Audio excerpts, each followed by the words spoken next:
眾晚安，歡迎收睇全港科學創新特輯。今日會為大家報道一個最近備受關注嘅作品——智慧導盲小助手。隨住本港人口老化同埋社會共融意識提升咗，視障人士同埋長者嘅出行安全已經成為咗公共議題。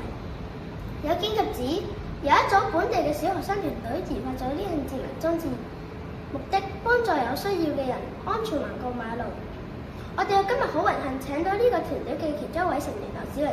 劉子榮你好啊，請問你可唔可以介紹一下佢主要安裝喺邊度同埋佢嘅特點啊？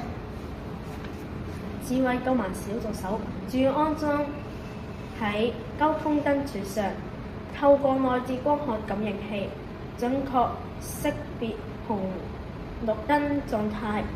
當系統測到紅燈期間有行人接近或誤入行人過路處，裝置會即時發出清晰的語音提示，並配合震動警告，防止意外發生。